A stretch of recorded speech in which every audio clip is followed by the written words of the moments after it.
love that movie. We have posters and books and concept art and all that good shit. I watched the director's cut. I fell asleep on the director's cut every time.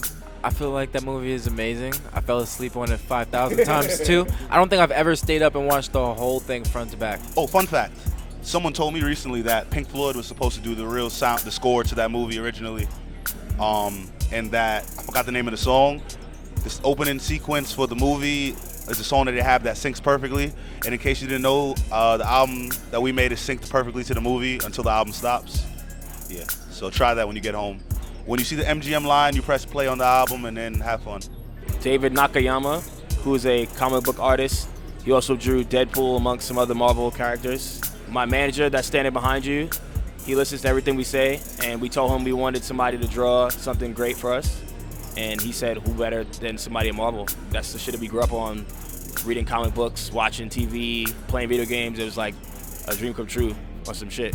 We approached this with intent to change and to basically reestablish that we already psychedelic hip hop artists, and not like, oh man, like, we're new to the world, but we've been doing this, you know?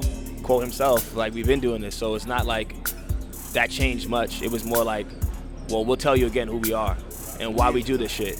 Yeah. I can't really say that we would be bigger or better on a big label or whatever. I think we just ride out the way we've been riding out. Is independent. It's better. All the money is ours. All the ideas come from us. There's no one that's reaching for my pocket before I am. And fuck those people that have to do that. Sorry. Unfortunately. I have to always make my own money by myself. With these guys, it's better. You make money alone? I mean, you know what I mean. When I make music and shit, I don't really like to listen to other people's shit until I'm ready to digest it, to apply it to my own production.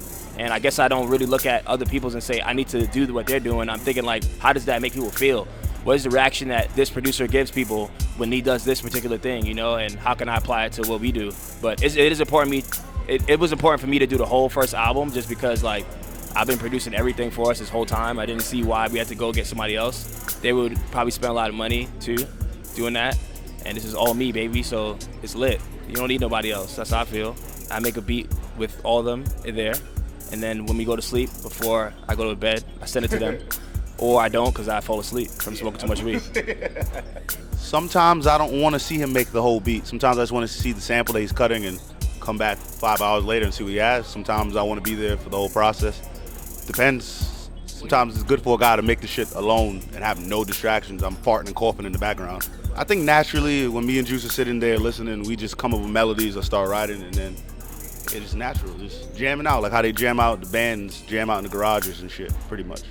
I was just having a talk with Kurt Knight and ASAP Ferg the other day, and I had a talk with Joey the other day, and we had a talk with Rocky the other day. We all saying the same thing about how we need to talk to each other more, and we're all from the same city, and we all are fans of each other's art, and we're all just trying to get better, and we all just want to be the best we could be.